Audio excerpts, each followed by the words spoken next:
Le speed riding et le free fly, ce sont des sports à sensation.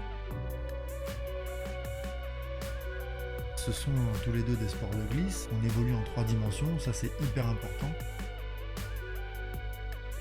Ce qui est très particulier au speed riding, et c'est ça que j'aime énormément dans ce sport, c'est qu'il y a plusieurs glisses qui sont mêlées. On a les skis sur la neige et puis tout d'un coup on se met à voler et on peut mélanger vraiment les deux dans un seul et même run.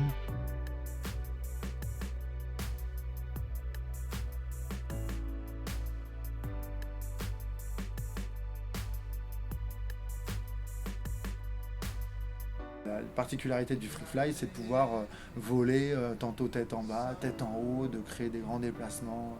Et on glisse vraiment avec tout le corps. Et ça, c'est quelque chose que je ne retrouve pas dans les autres sports. En tout cas, pas à ce point-là.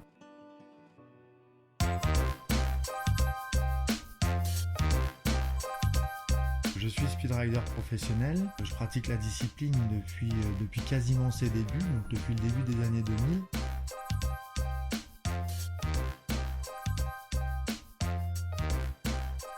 Je suis parti un jour de congé pour aller rider sur l'Olympique, comme je fais assez régulièrement.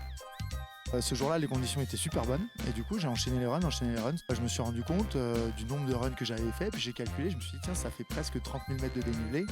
Et c'était juste après que Félix Baumgartner ait sauté de l'espace et du coup, je me suis dit, tiens, est-ce qu'on peut en faire autant en une journée de speed riding ?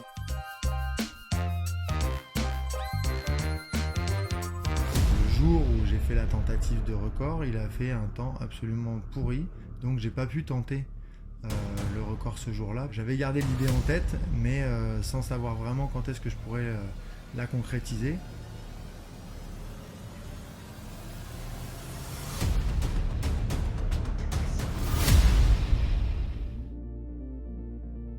« 45 degrés d'ouverture, 45 degrés vers le haut et 45 degrés comme ça. Ça, c'est la sortie de trace. Ok, ready, set, et go. Je suis moniteur de parachutisme et initiateur free fly. Mais pour moi, j'ai toujours vécu le parachutisme comme un loisir. Donc c'est vrai que je m'étais jamais mis d'objectif de réaliser quelque chose de particulier.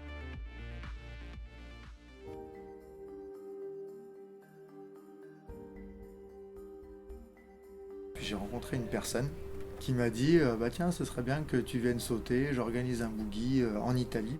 Et on s'est retrouvés tous les deux à discuter et à partager quelques sauts, juste tous les deux.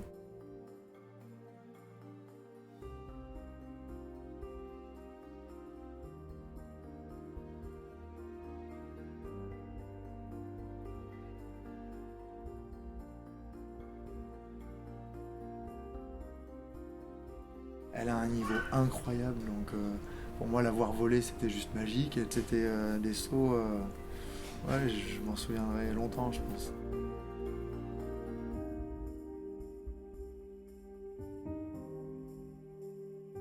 C'est une personne humainement extrêmement riche et voilà, j'ai eu un bon petit coup de cœur pour cette personne-là. C'est une parachutiste voilà, émérite et je sais qu'elle va participer à ce record du monde de free fly tête en bas. Et je me suis dit, bah, le moyen de la revoir, c'est de participer au record du monde.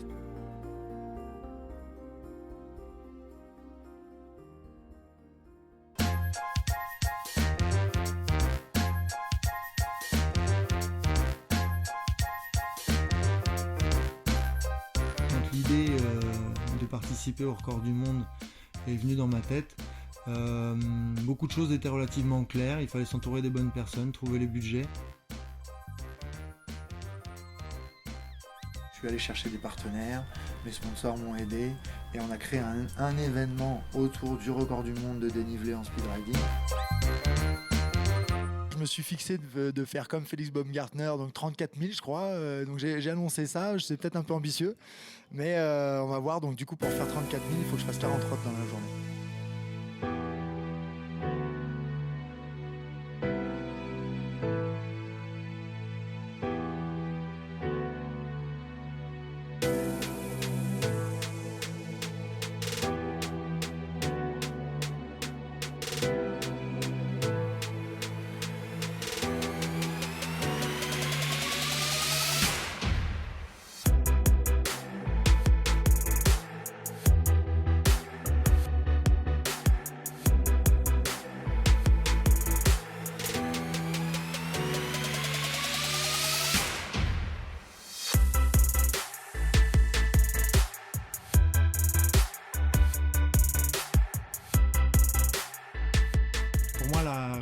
défi record du monde de dénivelé en speed riding. Ça m'a conforté dans le fait que j'étais capable aussi de mener à bien un projet de cette ampleur-là. Et donc je pense que ça me servira, peut-être ça me fera une expérience supplémentaire pour aborder le record du monde de Freefly.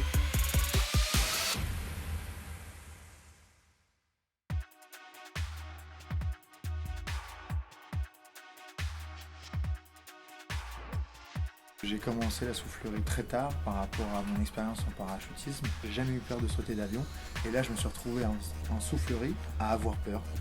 Mais c'était peur de cet environnement nouveau que je ne maîtrisais pas. Pour moi ça me foutait la pression grave. Vraiment les premières heures j'avais peur alors que je suis quelqu'un qui habituellement ne me met jamais dans des situations où j'ai peur.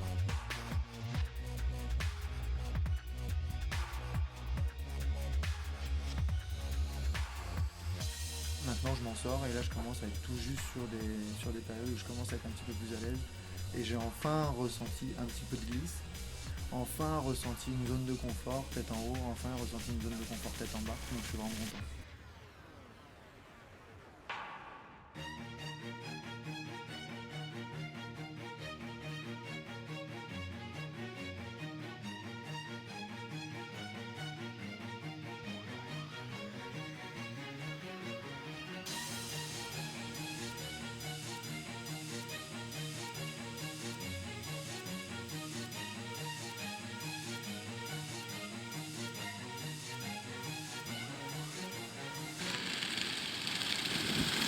Écoute, pour l'instant, les sauts d'entraînement se passent plutôt pas mal. J'avoue, c'est pas forcément facile. Voilà, j'y vais tranquille pour le moment avec mon niveau et je sens qu'il y a des choses, il y a des acquisitions qui se font, il y a des choses, des aspects techniques qui progressent.